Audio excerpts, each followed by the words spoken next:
India പുതിയ മിസൈലുകൾ ഒക്കെ സൃഷ്ടിക്കുന്നു എന്ന് കേൾക്കുന്നു. പലതരത്തിലുള്ള പേരുകളാണ് വരുന്നത്. ഇപ്പോൾ ലേറ്റസ്റ്റ് ആയിട്ടൊരു പുതിയ തരത്തിലുള്ള മിസൈൽ ഉണ്ടാക്കി വരുന്നു. അതായത് ഒരു മിസൈൽ സിസ്റ്റമാണ് ഉണ്ടാക്കിയിരിക്കുന്നത്. ഒരു മിസൈൽ ഉപയോഗിച്ച് ഒന്നിലധികം ലക്ഷ്യങ്ങളെ ആക്രമിക്കാൻ ശേഷിയുള്ള MIRV എന്ന് പറയും. അതായത് multiple independently targetable re entry vehicle എന്നാണ് ഇതിന് പേരിട്ടിരിക്കുന്നത്. അതെ, അതായത് ഒരു സ്പ്ലിറ്റ് ആവുന്നതല്ല, ഒരു മിസൈലിനകത്ത് നിന്ന് തന്നെ പല മിസൈലുകൾ വർഷിക്കാൻ കഴിയുന്ന ഒരു സംവിധാനമാണ് ഈ MIRV എന്നതുകൊണ്ട് ഉദ്ദേശിക്കുന്നത്. അതായത് അഗ്നി 5 തന്നെയാണ് ഇതിന്റെ ബേസ്. നമ്മുടെ ഏറ്റവും കരുത്തുറ്റ മിസൈലുകളിൽ ഒന്നാണ് അഗ്നി 5. അഗ്നി 5 തന്നെയാണ് ഇതിന്റെ ബേസ് ആയിട്ട് വന്നിരിക്കുന്നത്. ആ സാങ്കേതിക വിദ്യ ഉപയോഗിച്ച് തന്നെ 10 മുതൽ 12 പോർമുനകൾ വരെ വഹിക്കാൻ കഴിയുന്ന ഈ പറയുന്ന ഒരൊറ്റ മിസൈലിനെയാണ് വികസിപ്പിച്ചിരിക്കുന്നത്. ഇത്തരം മിസൈലുകൾ ഉപയോഗിച്ചുള്ള ആക്രമണങ്ങളിലൂടെ ഉദ്ദേശിച്ച സ്ഥലത്തെ എതിരാളിയുടെ വ്യോമ പ്രതിരോധ സംവിധാനങ്ങളെ തകർത്തുകൊണ്ട് അതിനെ കബളിപ്പിച്ചുകൊണ്ട് അതിനെ മറികടന്നുകൊണ്ട് ആക്രമണം നടത്താൻ കഴിയും. അതായത് ഒരു മിസൈൽ വരുന്നു അതിനെ ആക്രമിക്കാനായിട്ട് അവരുടെ സ്വാഭാവികമായിട്ടും വ്യോമ പ്രതിരോധ സംവിധാനം ഉണ്ടാകും. അത് നേരെ വന്ന് ഇതിനെ തകർക്കാൻ ശ്രമിക്കുമ്പോൾ ഇതിൽ നിന്ന് 10 മുതൽ 12 വരെ മിസൈലുകൾ പുറത്തേക്ക് വർഷിക്കപ്പെടും. ആ വർഷിക്കപ്പെടുന്ന മിസൈലുകൾ കൃത്യമായി ടാർഗറ്റുകളിൽ ചെന്ന് പതിക്കുകയും അവിടെ ഹിറ്റ് ചെയ്യുകയും വലിയ രീതിയിലുള്ള ആക്രമണം നടത്തുകയും ചെയ്യും എന്നുള്ളതാണ് ഇതിന്റെ ഏറ്റവും വലിയ പ്രത്യേകത.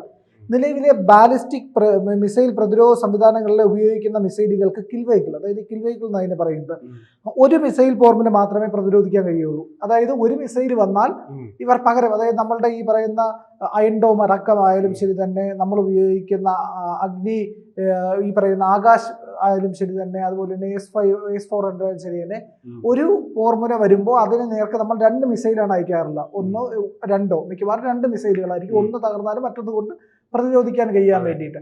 അപ്പൊ അങ്ങനെ ആക്രമിച്ചിട്ടാണ് ഈ പറയുന്ന മിസൈലുകളെ തകർക്കാറുള്ളത്. അങ്ങനെ തകർക്കുന്ന ഈ കിൽ വെഹിക്കിളുകൾ ഒരു പോർമുനയാണ് സാധാരണഗതിയിൽ ഉണ്ടാകുന്നത്. MIRVയുടെ സാങ്കേതിക വിദ്യ ഉപയോഗിച്ചുള്ള മിസൈലുകൾ തുടർച്ചയായി ആക്രമണം നടത്താൻ കഴിയും. നിലവിലെ മിസൈൽ പ്രതിരോധ സംവിധാനങ്ങളെ പെട്ടെന്ന് സമ്മർദ്ദത്തിലാക്കാൻ കഴിയും. അതിനാൽ ഇവ പ്രതിരോധം മറികടന്ന് ആക്രമണം നടത്താനുള്ള ശേഷിയുള്ളതാണ് എന്നുള്ളതാണ് ഇതിന്റെ ഏറ്റവും വലിയ പ്രത്യേകത.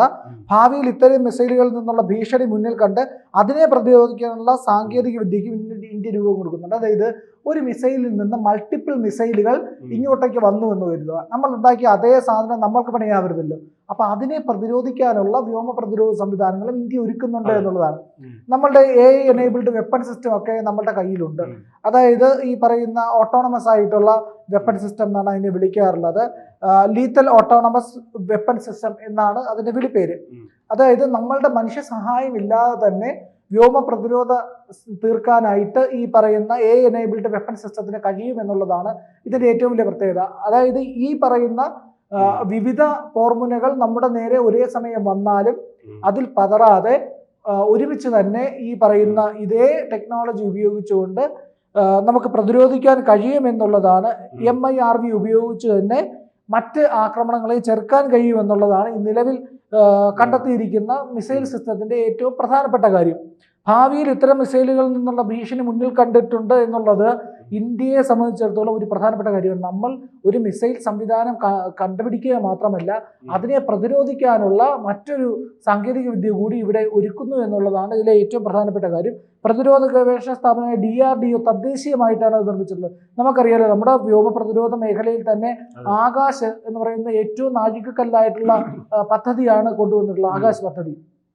അതിന് പിന്നാലെ നമ്മൾ നിരവധി മിസൈലുകൾ, ഭാർഗവാസ്ത്ര പോലുള്ള ആയുധങ്ങളെല്ലാം തന്നെ ഡെവലപ്പ് ചെയ്തിട്ടുണ്ട് എന്നുള്ളതാണ്. നമ്മളുടെ മിസൈൽ ടെക്നോളജിയിൽ ഉണ്ടായിട്ടുള്ള വലിയ മികവാണ് ഇതിന്റെ കാരണമെന്നാണ്. ഇവയ്ക്ക് സ്വതന്ത്രമായി തീരുമാനമെടുക്കുക. ഇത്തരം മിസൈലുകളിൽ പ്രതിരോധ മിസൈലുകളിൽ ഒന്നിലധികം കിൽ വെഹിക്കിളുകൾ ഉണ്ടാകും എന്നുള്ളത് പ്രത്യേകതയാണ്. ഇവയ്ക്ക് സ്വതന്ത്രമായി തീരുമാനമെടുക്കാനുള്ള ശേഷിയും ഉണ്ടാകും. അതായത് AI സിസ്റ്റം തന്നെയായിരിക്കും ഇതിനകത്ത് ഉപയോഗിക്കുന്നത്. വ്യോമാതിർത്തി ലംഘിച്ചു വരുന്ന ശത്രുവിന്റെ മിസൈലുകളെ ഇവ നേരിടും. ബാക്കിയെല്ലാം സാധാരണ പ്രതിരോധ സംവിധാനങ്ങളെ പോലെ തന്നെയാണ്. അതായത് ഇത് സ്വന്തമായി തീരുമാനമെടുക്കുന്നു എന്നുള്ളതേ ഉള്ളൂ. ഇത് AI എനേബിൾഡ് ആയിട്ടുള്ള ഒരു സിസ്റ്റമാണ്. കരയിൽ നിന്ന് ആകാശത്തേക്ക് വിക്ഷേപിക്കുന്ന തരത്തിലുള്ള മിസൈൽ ഇന്റർസെപ്റ്ററുകളാണ് എല്ലാ പ്രതിരോധ സംവിധാനങ്ങളിലും ഉള്ളത്. ഇവയിലും അങ്ങനെ തന്നെ. എന്നാൽ ഓരോ ഇന്റർസെപ്റ്ററുകളിലും ഒന്നിലധികം ചെറിയ കിൽ വെഹിക്കിളുകൾ ഉണ്ടാവും എന്നുള്ളതാണ് ഈ സാങ്കേതിക വിദ്യയുടെ മറ്റൊരു പ്രധാനപ്പെട്ട മേന്മ. പദ്ധതി വിജയിച്ചാൽ ബാലിസ്റ്റിക് പ്രതിരോധത്തിൽ ലോകത്തെ നിർണായക ശക്തിയാകാൻ ഇന്ത്യക്ക് കഴിയും. ചൈനയുടെ പക്കൽ MIRV സാങ്കേതികവിദ്യ ഉപയോഗിക്കുന്ന മിസൈലുകളുണ്ട്. സമാനമായ സാങ്കേതികവിദ്യ പാകിസ്ഥാൻ സ്വായത്തമാക്കാൻ ശ്രമിക്കുന്നുണ്ട്. അതിനാൽ സാങ്കേതികവിദ്യ വികസിപ്പിക്കാനുള്ള ശ്രമങ്ങൾ ദ്രുതഗതിയിൽ പുരോഗമിക്കുകയാണ് എന്നുള്ളതാണ്. നമ്മൾ ഈ പറഞ്ഞ ഈ MIRV എന്ന് പറയുന്ന സംവിധാനം ഉപയോഗിക്കുന്നതിനൊപ്പം തന്നെ നമ്മളുടെ മിസൈൽ വെഹിക്കിളുകൾ, അതായത് ഈ പറയുന്ന പേലോഡ് വഹിക്കാൻ ശേഷിയുള്ള അല്ലെങ്കിൽ സ്ഫോടക വസ്തുക്കൾ വഹിക്കാൻ ശേഷിയുള്ള വലിയ വെഹിക്കിളുകൾ നമ്മുടെ കയ്യിലുണ്ട് എന്നുള്ളതാണ്. ഇതിന് നമ്മൾക്ക് ഈ എനേബിൾഡ് വെപ്പൺ സിസ്റ്റത്തിലൊക്കെ ഉള്ളതെന്ന് പറഞ്ഞു കഴിഞ്ഞാൽ മൈനുകൾ പോലും, ആന്റി മൈനുകൾ, ഈ പറയുന്ന ആന്റി കവേർഡ് വെഹിക്കിളില്ലേ, കവചിത വാഹനങ്ങൾ, ഇവയെല്ലാം തകർക്കാൻ കഴിയുന്ന രീതിയിലുള്ള സംവിധാനങ്ങൾ നമ്മളുടെ കയ്യിലുണ്ട്. ഈ എനേബിൾഡ് വെപ്പൺ സിസ്റ്റത്തിന് ഈ പറയുന്ന പോലെ തന്നെ MIRVയിൽ ഉള്ള അതേപോലെ മിസൈലുകളെയും തകർക്കാനായിട്ടുള്ള ശേഷിയുണ്ട് എന്നുള്ളതാണ്. മറ്റൊന്ന് പറഞ്ഞാൽ നമ്മളുടെ ഈ MK2A എന്ന് പറയുന്ന 30 കിലോവാട്ട് ലേസർ വെപ്പണുണ്ട്. DRDO ആണ് വികസിപ്പിച്ചിട്ടുള്ളത്. അതുപോലെ തന്നെ ഇതിനുള്ള പ്രധാന പ്രത്യേകത എന്ന് പറഞ്ഞു കഴിഞ്ഞാൽ ആകാശമാർഗമുള്ള ഏത് ഭീഷണിയെയും നേരിടാൻ ഈ പറയുന്ന ലേസർ മെഷീൻ ഉപയോഗിച്ച് കഴിയും. ലേസറാണ്. അപ്പോൾ ലേസർ ആക്രമണത്തിൻ്റെ പുതിയൊരു ഘട്ടത്തിലേക്കാണ് കിടക്കുന്നത്. ഈ പറയുന്ന MK2 30 കിലോവാട്ടിൻ്റെ വെപ്പൺ ഡെവലപ്പ് ചെയ്യുന്ന ഒരു പദ്ധതിയും കൂടെ ഇപ്പോൾ ഉണ്ട് എന്നാണ് പറയുന്നത്. ഏതാണ്ട് 10 മടങ്ങ് ഇതിൻ്റെ കരുത്ത് കൂട്ടാനുള്ള പദ്ധതിയും DRDO നടപ്പിലാക്കുന്നുണ്ട് എന്നുള്ളതാണ് ഇതിൽ ഏറ്റവും പ്രധാനപ്പെട്ട കാര്യം. അങ്ങനെ ഒന്നിൽ തൊടുത്തി നമുക്ക് ഈ പറയുന്ന മിസൈൽ ടെക്നോളജിയിൽ വലിയ മുന്നേറ്റമാണ് ഇന്ത്യയിൽ നടന്നുകൊണ്ടിരിക്കുന്നതെന്ന് പറയുന്നത്. നമുക്ക് ഭാർഗവാസ്ത്ര ഒഡീഷയിലെ ഗോപാൽപുരിയിലെ ഫയറിംഗ് റേഞ്ചിൽ പരീക്ഷിച്ച് വിജയിച്ചതിൻ്റെ വാർത്ത നമ്മൾ കണ്ടതാണ്. അതിൻ്റെ അടുത്ത ഘട്ടം ലഡാക്കിലായിരുന്നു, അതിൻ്റെ ഹൈ ആൾട്ടിറ്റ്യൂഡ് ടെസ്റ്റ്. അതും ഇപ്പോൾ ഏതാണ്ട് പുരോഗമിച്ചു, അതിൻ്റെ കഴിയാറായി എന്നുള്ള വിവരങ്ങളും വരുന്നുണ്ട്. അതുപോലെയാണ് നാഗ് മാർക്ക് 2 എന്ന് പറയുന്നത് ആൻറ്റി ടാങ്ക് മിസൈലാണിത്. ടാങ്ക് വേത്ത മിസൈൽ എന്ന് പറയും. മോഡേൺ ആംഡ് വെഹിക്കിൾസിനെയൊക്കെ തകർക്കാൻ കഴിയും, കവചിത വാഹനങ്ങളൊക്കെ തകർക്കാൻ കഴിയുന്ന നാഗ് മാർക്ക് M2 എന്ന് പറയുന്ന മിസൈലും അതിൻ്റെ ഏറ്റവും പുതിയ രീതിയിലേക്ക് ഇന്ത്യ വികസിപ്പിച്ചെടുത്തിട്ടുണ്ട് എന്നുള്ളതാണ്. അപ്പോൾ ഇന്ത്യ ഘട്ടം ഘട്ടമായിട്ട് ഓരോ രംഗത്തും നമ്മളുടെ മിസൈൽ ടെക്നോളജിയിലും മിസൈൽ പ്രതിരോധ സംവിധാനങ്ങളിലും വലിയ മികവ് പുലർത്തുന്നുണ്ട് എന്നുള്ളതാണ് ഇതിലെ ഏറ്റവും പ്രധാനപ്പെട്ട കാര്യമായിട്ട് പറയാനുള്ളത്. അപ്പോൾ നമ്മളുടെ വ്യോമ പ്രതിരോധ രംഗത്ത് ഇന്ത്യയുടെ വലിയൊരു കുതിപ്പിനാണ് ഈ ഘട്ടത്തിൽ സാധ്യമാകുന്നത്. പണ്ട് നമ്മൾ സിനിമയിൽ കണ്ടിട്ടുണ്ട്, ഒരു മിസൈലിൽ നിന്ന് പല മിസൈലുകൾ പോയിട്ട് വ്യത്യസ്ത ലക്ഷ്യങ്ങൾ ഭേദിക്കുന്നതായിട്ട്. അതിനെയാണ് യാഥാർത്ഥ്യമാക്കിയിരിക്കുന്നത്. അത് ഇപ്പോൾ പറഞ്ഞില്ലേ, ചൈനയുടെ കയ്യിൽ ആ ടെക്നോളജി ഉണ്ട്, പാകിസ്ഥാൻ അത് സ്വായത്തമാക്കാൻ ശ്രമിക്കുന്നുണ്ട്. ഓൾറെഡി അമേരിക്കയും റഷ്യയും പോലുള്ള രാജ്യങ്ങളുടെ കയ്യിൽ ഈ ടെക്നോളജി ഉണ്ടായിരിക്കാം. പക്ഷേ ഇന്ത്യ ചൂട് വയ്ക്കുന്നത് ഇതിനെയെല്ലാം മറികടക്കുന്ന രീതിയിലുള്ള ഒരു വെപ്പൺ സിസ്റ്റമാണ്. കാരണം നമുക്ക് ഒരു ഫയറിംഗ് റേഞ്ച് സ്വന്തമായിട്ടുള്ള പോലെയാണ്. കാരണം നമുക്കിതെല്ലാം തന്നെ പരീക്ഷിച്ച് വിജയിക്കാൻ കഴിയും. ഓപ്പറേഷൻ സിന്ദൂറിന് ശേഷം ഇന്ത്യ നേടിയിട്ടുള്ള പ്രധാനപ്പെട്ട നേട്ടം എന്ന് പറയുന്നത് നമ്മളുടെ ആയുധ രംഗത്തായിട്ട് നമുക്ക് വലിയ വിജയം കൈവരിക്കാൻ കഴിഞ്ഞു എന്നുള്ളതാണ്. ആയുധങ്ങളുടെ പുരോഗതിയിൽ പുതിയ വെപ്പണുകൾ ഉണ്ടാക്കുന്നതിലെല്ലാം തന്നെ അതിലാണ് ഈ ഏറ്റവും പ്രധാനപ്പെട്ട ഒരു ഘട്ടത്തിലേക്ക് കടന്നിരിക്കുന്നത്. S-500 നമ്മൾ അറിയാമല്ലോ, S-500 റഷ്യയിൽ നിർമ്മിക്കുകയാണ്. റഷ്യയുടെ സംയുക്തമായിട്ടാണ് നമ്മൾ S-400 അടുത്ത പതിപ്പ് അടുത്ത വെർഷൻ നമ്മൾ ഇറക്കാൻ പോവുകയാണ്. അതായത് റഷ്യ സംയുക്തമായിട്ട് നിർമ്മിക്കാമെന്നാണ് നമ്മളോട് ഇത് പറഞ്ഞിരിക്കുന്നത് എന്നുള്ളതാണ് ഇതിനെപ്പറ്റി ഉള്ള പ്രധാനപ്പെട്ട കാര്യം. S-500 വരുന്നതോടുകൂടി തന്നെ നമ്മുടെ ആകാശ ഗതി മാറും, ടെക്നോളജി ട്രാൻസ്ഫർ കൂടെ ഉണ്ടാകും.